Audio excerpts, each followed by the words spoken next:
નમસ્કાર વિદ્યાર્થી મિત્રો, હું અશોકભાઈ રાઠોડ શ્રી સરકારી માધ્યમિક શાળા મોટીરવ તાલુકો રાપર કચ્છમાંથી આપની સમક્ષ આજનો આપણો જે ટોપિક છે વિજ્ઞાનની અંદર પ્રકરણ 8 એકલા સજીવમાં પ્રજનનની પદ્ધતિઓ વિશે ચર્ચા કરશું. તો શરૂઆત આપણે કરીએ કે એકલા સજીવમાં પ્રજનનની પદ્ધતિઓ જેને અલિંગી પ્રજનન પદ્ધતિ તરીકે પણ ઓળખવામાં આવે છે. તો અલિંગી પ્રજનન પદ્ધતિ કોને કહેવાય મિત્રો? તો જેવી રીતે વ્યાખ્યા આપેલી છે કે જ્યારે જનનકોષોના નિર્માણ વગર ફક્ત એક જ પિતૃ દ્વારા નવી સંતતિનું સર્જન થતું હોય તેને અલિંગી પ્રજનન પદ્ધતિ તરીકે ઓળખવામાં આવે. એટલે કે જન્યુકોષ એટલે મિત્રો આપણે અગાઉના વિડીયોમાં પણ જોયેલું છે કે નરજન્યુ અને માદાજન્યુ એવા કોઈ પણ પ્રકારના પિતૃકોષ છે એના મિલન વગર ફક્ત એક જ પ્રકારના પિતૃકોષ છે એમાંથી જ્યારે નવી સંતતિનું નિર્માણ થાય તો ત્યારે એવા પ્રકારની પ્રજનન પદ્ધતિને અલિંગી પ્રજનન પદ્ધતિ તરીકે ઓળખવામાં આવે. જેના પ્રકાર છે હવે આ પછી આપણે જોઈએ. અલિંગી પ્રજનનના પ્રકારમાં સૌથી પ્રથમ પ્રકાર ભાજન. એક કોષી સજીવો કોષ વિભાજન દ્વારા નવી સંતતિનું નિર્માણ કરે છે અને આ પદ્ધતિને ભાજન તરીકે ઓળખવામાં આવે છે, જે કોષ વિભાજન દ્વારા થતી જોવા મળે છે અને અલિંગી પ્રજનનમાં સૌથી સરળ પદ્ધતિ તરીકે ઓળખવામાં આવે છે. ભાજન છે મિત્રો એ જીવાણુઓ અને પ્રજીવોની અંદર છે એ જોવા મળે છે. ભાજન છે એના મુખ્ય બે પ્રકાર છે, દ્વિભાજન અને બહુભાજન. દ્વિભાજનની અંદર જોઈએ તો કે આપણે દ્વિભાજન શબ્દનો મતલબ જો સમજીએ કે જ્યારે એક કોષમાંથી બે કોષો અસ્તિત્વમાં આવે તો આ પ્રકારની પદ્ધતિને દ્વિભાજન કહેવામાં આવે છે. અહીંયા આપણે એ જ વસ્તુ જોવા મળે છે. સૌથી પહેલા આપણે અમીબાની અંદર જો દ્વિભાજન જોઈએ તો તમે આકૃતિની અંદર જોઈ શકો છો કે પિતૃ અમીબા છે, ક્રમશઃ તેનું કોષ કેન્દ્ર છે એ મોટું થતું જાય છે, કોષરસમાં વધારો થતો જાય છે અને અંતે કોષ કેન્દ્ર છે મોટું થતા વિભાજન થાય છે કોષ કેન્દ્રનું સૌપ્રથમ, અને પછી એમાંથી બે બાળ અમીબા છે અસ્તિત્વમાં આવે છે.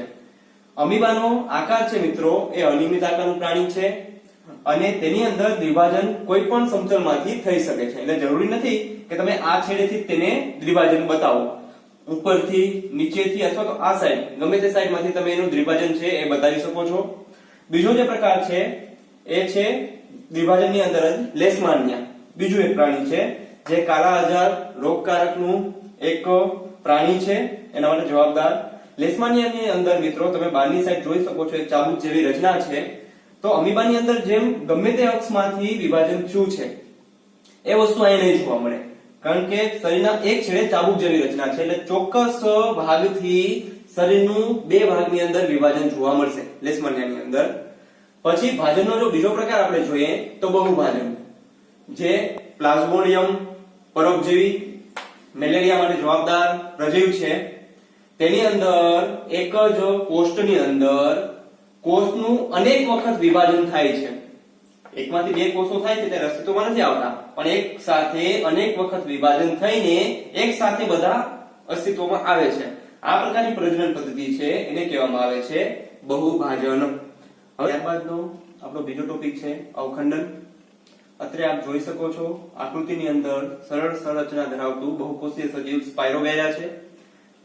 આ પ્રાણીની અંદર મિત્રો શરીર છે એ અનેક ટુકડાની અંદર વિભાજિત થઈ જાય છે અને દરેક ટુકડો છે પાછો પિતૃ જે પ્રાણી છે એ મૂળભૂત આકાર છે એ ધારણ કરે છે.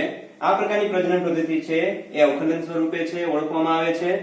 પણ આનાથી ઉચ્ચ કક્ષાના પ્રાણીઓ જે હોય કે જેની શરીર રચના હજી વધુ જટિલ છે તો તેના માટે અવખંડન પ્રકારની પ્રજનન પદ્ધતિ છે એ કામમાં આવતી નથી.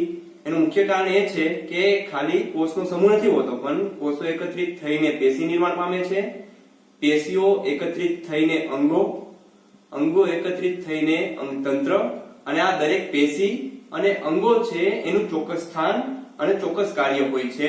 જેથી અવખંડન અથવા તો આની પહેલાનો જે ટોપિક હતો ભાજન એ પ્રકારે એમનું વિભાજન છે જોવા મળતું નથી. ત્યારબાદ પુનઃજનન અથવા તો આપણે એને કહી શકીએ પુનઃસર્જન. પુનઃ સ્વરૂપે વિભેદિત સજીવોમાં પોતાના વાનસ્પતિક ભાગમાંથી નવા સજીવનું નિર્માણની ક્ષમતા હોય છે.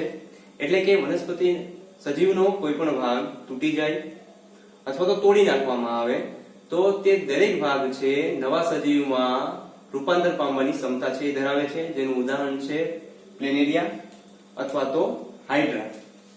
બંને પ્રાણીઓની અંદર શરીર છે મિત્રો એમના આપણે પ્લેનેરિયાની આકૃતિમાં અત્યારે જોઈ શકીએ છીએ કે તેનું શરીર જો 3 ટુકડાની અંદર વિભાજિત થઈ જાય તો પ્રત્યેક ટુકડો છે જે ઘટતો ભાગ છે એ પુનઃ સર્જન કરે છે, એટલે ફરીથી વિકસાવે છે અને એમાંથી 12 હાઇડ્રા છે અસ્તિત્વમાં આવે છે. અને જે કોઈ રીતે જ્યારે સજીવની સંખ્યા વધે તો એ પદ્ધતિને આપણે પ્રજનન તરીકે ઓળખીએ છીએ.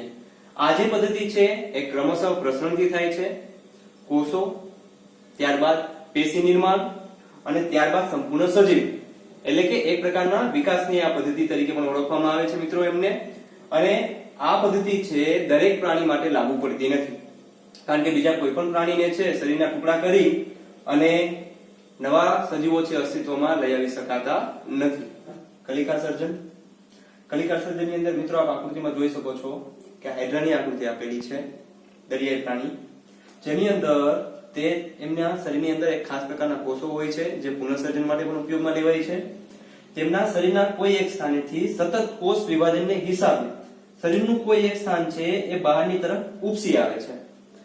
આ ભાગ છે વિકાસ પામતા મિત્રો અંતે નવું બાળ હાઇડ્રા પ્રાણી છે એ પિતૃ હાઇડ્રામાંથી મુક્ત થાય છે ને આ રીતે તેમની અંદર પ્રજનન પદ્ધતિ છે એ જોવા મળે છે.